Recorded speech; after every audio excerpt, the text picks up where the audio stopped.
So when I included the chant Om Mani Padme Hum, I don't know where it came from, why I felt the urge to kind of put that in the book also. I have no idea. But then when I imagine, having a podcast like this and somebody like you asking me this question, so you've written this chant, what do you think about it? Do you do this every day? So I stopped writing and I was like, okay, I need to do it myself. So she's a very, very active child, very spirited child. So she used to have a lot of energy at bedtime, and it was so difficult to put her to sleep. Ever since then, I started playing Om Mani Padme Hum at bedtime on Alexa. So my daughter and I, we both listen to the chant, and I've also seen it's helped to put her to sleep. One of the main relationship in your book is between mother and daughter. That really stood out to me, whether it's Madhu and Kyle or Kyle and Kana. In both cases, the pattern feels similar. What Kyle experienced as a child somehow repeats with Kana, especially because Kyle is not able to give her enough time due to her responsibilities. So I'm curious to know, is this inspired by your own life or you are trying to show a reality that many women face today? I think it's a reality of every woman, and it's a reality of every generation. So while obviously it's fiction, but on a fundamental level, if you see, a lot of times we tend to go back and blame our parents, and we repeat the same pattern. It's called generational trauma. I will tell my parents, "Oh, you did this to me," and then what am I passing on to my own child? The same thing. But because I am not a conscious being, I am not aware of my own actions, I'm always focusing on the other person's action. And in doing so, we just don't realize that we are doing the same thing. Or sometimes we are so much glued into correcting what happened to us that we do another kind of trauma to the person who is with us. For example, if your mom never gave you time, now you will do so much of hand holding of your child that you'll make him so dependable on you that you'll not let the child be. So it's always that, it's only when you correct yourself and when you become so aware in your own actions is when you can see the pattern and then break the pattern. So you just need to look at yourself instead of looking at the entire world as to what everybody else is doing. Just place the camera on yourself and just see what are you doing. I think once you understand that, then you can just break any pattern and you can just correct anything that's happening in your life. Your book has so many powerful dialogues and lines that really stay with the reader. I genuinely want to know, and if possible, I would love to hear you read your favorite one. Maybe in the first chapter itself there was this one dialogue which I really like, where Kyle, when she's driving and they've just finished eating ice cream, and so she's driving fast, she puts her feet on the accelerator and she says, life is like an ice cream, we should enjoy it before it melts, creating moments that feel like fleeting taste of heaven. Abir is just jokingly saying, yeah, just don't send me to heaven too soon. So, towards the end, when Kyle meets Yogi Ji, and she has these lot of questions in her mind, and obviously, I don't want to break it to people who've not read the book, but she asks that why things happen in a certain way, the way it happened, it could have happened in a different way as well. So she said, why didn't we just tell the truth just like that it was? So Yogi Ji says that the world rarely listens to the truth that is offered freely. I think that's one of my favorite part. And then he also talks about that the society is always moved by stories, by actions that stir the deepest layer in them. So, and this I felt because as I was writing this book, and I always wanted to write a fiction and not a self-help book, was also because I feel the power of storytelling. If you look at the culture of our country, the way we always hear these stories about God and so many things, if you look at the deeper meaning, there is always a meaning behind these stories. But you carry forward these stories for ages, right? We know the story of Ramayana, Mahabharata. There is a lot of lesson that is weaved inside these stories, but we remember the story. Maybe some people forget the lesson, but if somebody will just kind of sit and read it again, and they will understand the lessons also. Like any story of God, we have so many stories of God, Shiva, Parvati, Hanuman, so many stories. So these stories have some meaning into it, some lesson that we, when we read it, it's not, just like how we hear them. So I always felt that stories is something that move people. If they'll forget everything, they'll remember the story.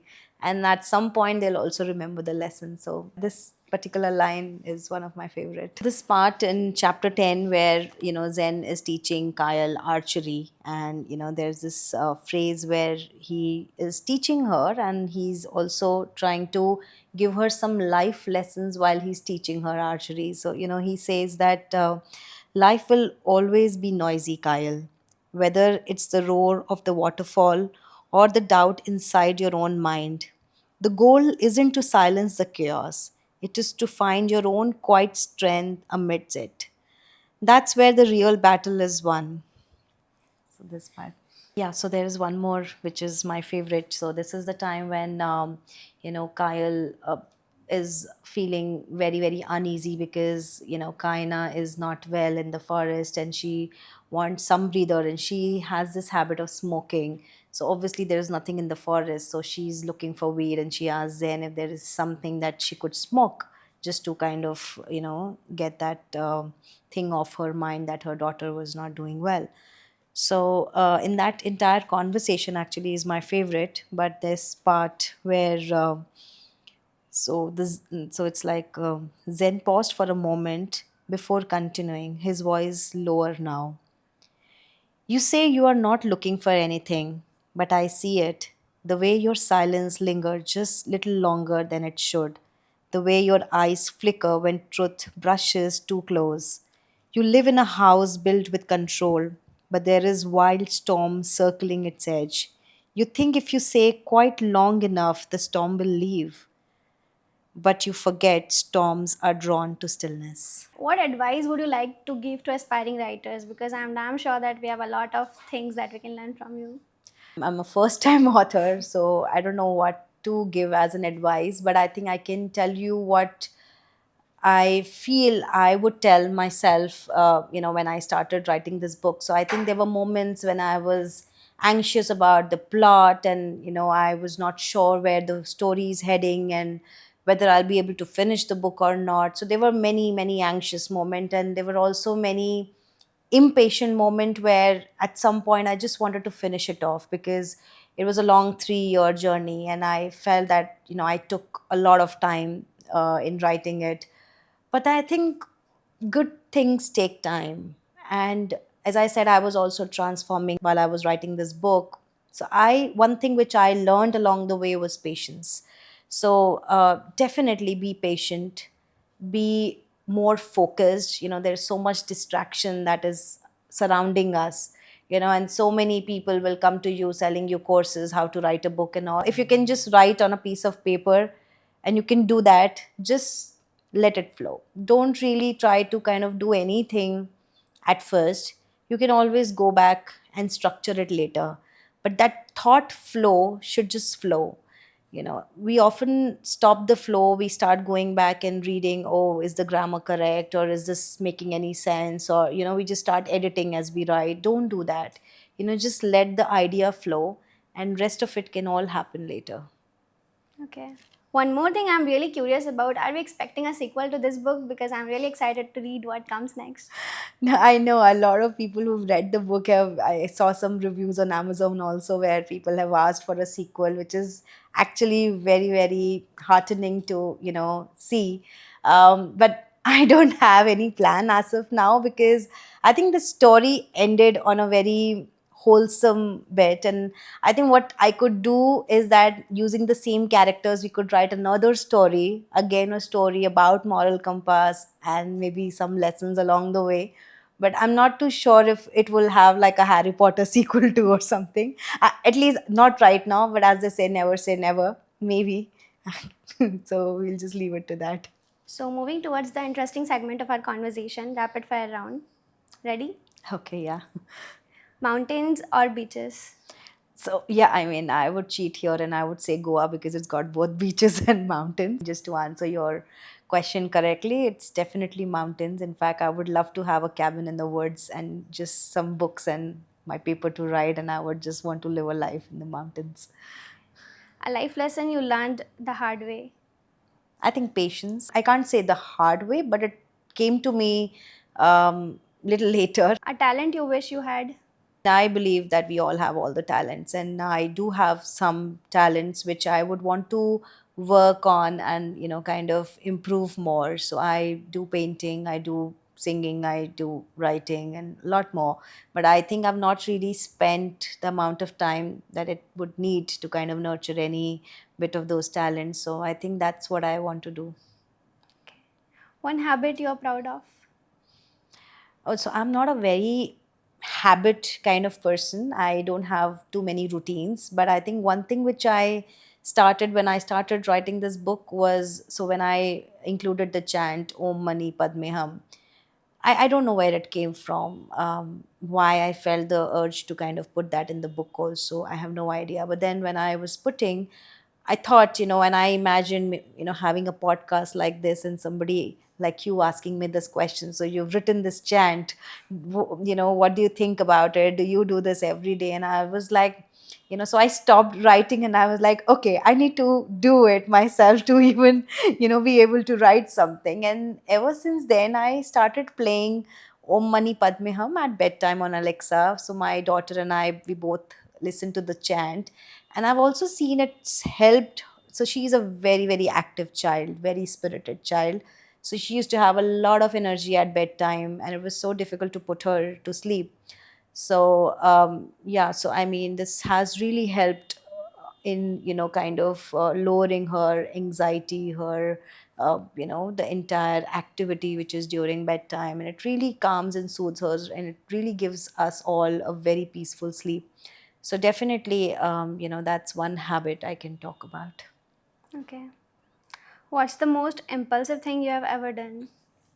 Oh, I am a very spontaneous person, so I have done a lot of impulsive things. But if I have to really talk about, so in 2010, I was working in Delhi, and I just felt this thing in my mind that I should move to Mumbai. So I left my job in Delhi. I moved to Mumbai without a job in hand, and then in 1 month I had to get the job because my dad had told me that if you don't get a job then you're coming back. So I had that 1 month window in my mind, and to get a job, so which I did. And then I lived here for 6 years.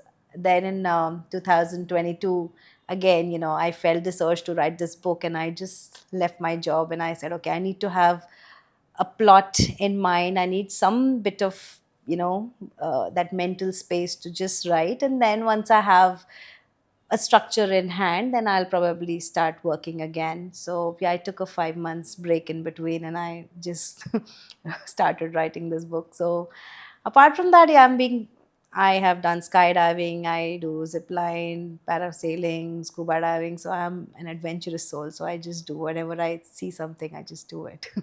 Wow. If you could spend one day with any character from your book, who would it be? I think it would be Zen, because he's definitely wise more than his age and the number of years he spent, and he's so grounding. So he's also a great friend. So who doesn't want a friend like Zen? So definitely, I think it would be Zen. Because there's so much to learn from a person like him. A magical element from the book you would love to experience in real life. So I think I've already experienced few things from the book, and it's very very uncanny the way things happened. So when I was almost done, with the draft of my book, while I was just kind of shaping few things here and there, I just got an opportunity to meet Sri Sri Ravi Shankar. So that was my moment of meeting a yogi, though obviously the conversation was not as long as what Kyle got to speak with Yogi ji, but it was still a great experience. So he talks very little, and whatever he spoke in that 1 or 2 minutes, he gave me the wisdom that I was looking for. So that was one. And then very interestingly, I was writing about manifestation and how forest in the forest, the manifestation happens really fast, because it amplifies, because there's so much silence, there is no distraction. So when I happen to go on my Vipassana program, so in the Vipassana, you obviously don't have your phone. There is complete silence. You cannot speak. You cannot, there is no distraction at all. So I'm this person who's always been a very, scared person in the night where it's a new location. So though I travel a lot alone, but anytime when I feel I'm just feeling not very comfortable, I would, listen to a podcast, just kind of distract my mind.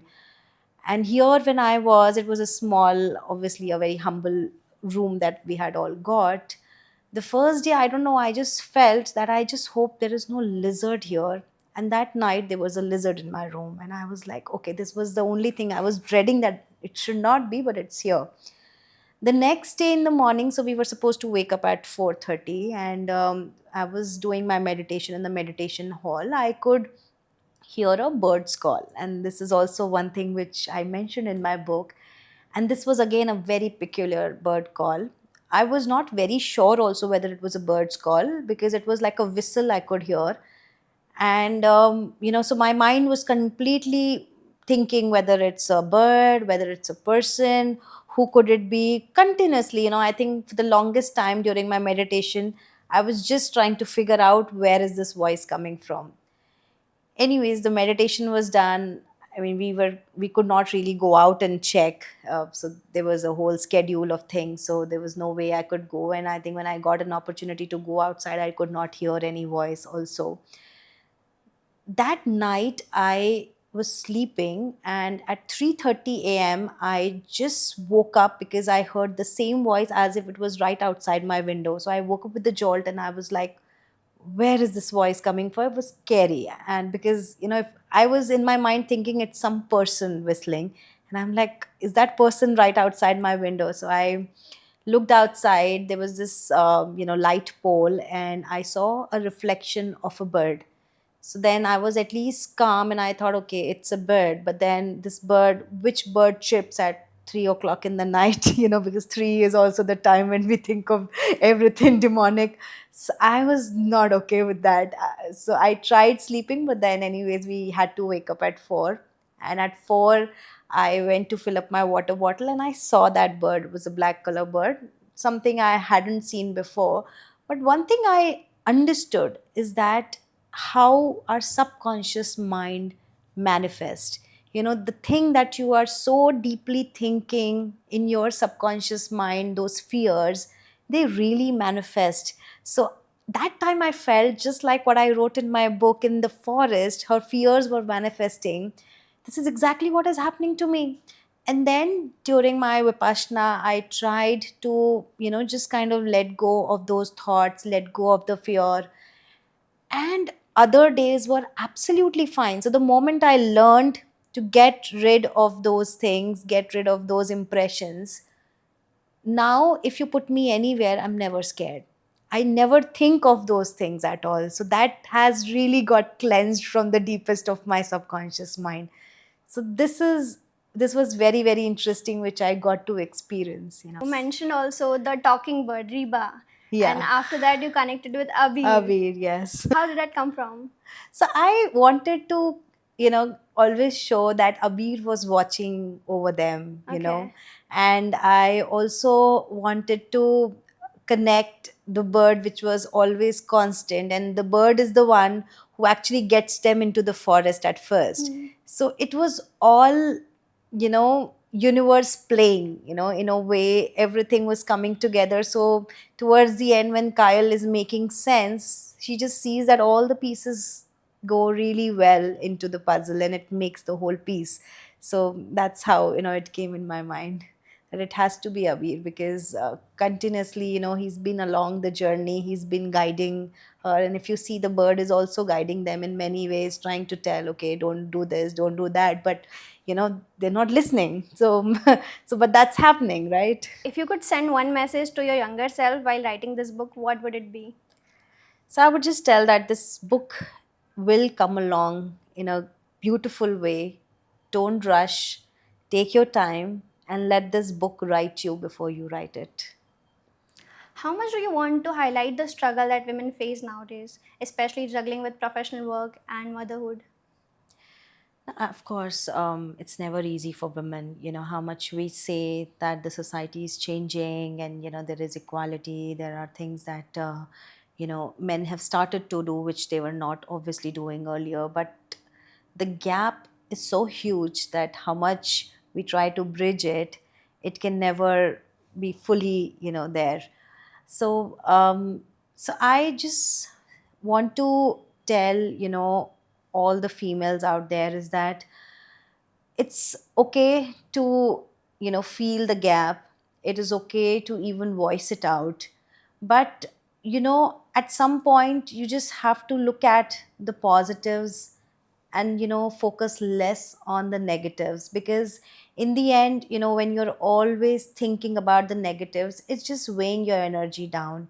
You'll always feel drained, you'll always feel somebody who's not getting enough. And if you focus your energy on the positives, and if you focus on your energy into what is working for you, you are much more happier as a person. You will pass on that love and happiness to your family in a better way.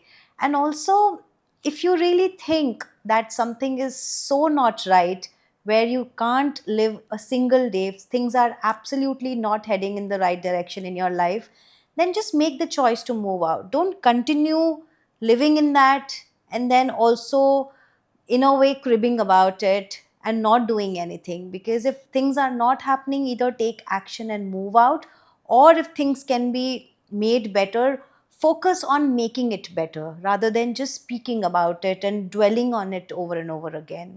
That's what I think. Okay. So while reading your book, this thought again and again coming into my mind that your book at times felt quite unrealistic. So have you ever thought that you can face this as a criticism? Absolutely. I mean, everybody has their own way of looking at it. And I think for me, my biggest critique is my mother. She was the one, she's like, I like your book, but then I'm not too sure. A lot of parts which I did not understand. So that was a nice way of her telling me that doesn't make so much sense to the logical person that she is. And it's absolutely fine, because it is a poetic muse, I would say, and my inspiration is from my own experiences in a certain way, and I wanted to kind of make it into a storytelling, bit of a fantasy magic. And that's how I start, where I say, do you believe in magic? So if the answer is no, I would still urge you to read the book. But if after reading also you think that, oh, this doesn't make sense to me, that's okay. That's absolutely okay. Because then I would say that you need to remove the glasses that you're wearing, which is not letting you see the magic, because the magic is right in front of you. You just have to feel it. Archika, thank you so much for being here today. The conversation was truly refreshing and insightful. I'm damn sure readers will take a lot of things from this conversation. And the way you express your emotions through your writing clearly shows why your book connects so deeply with readers. And to everyone listening, if you haven't read this book yet, Rising Before Dawn Breaks, please grab your copy on Amazon and don't forget to follow Archika on Instagram to stay connected with her creative journey.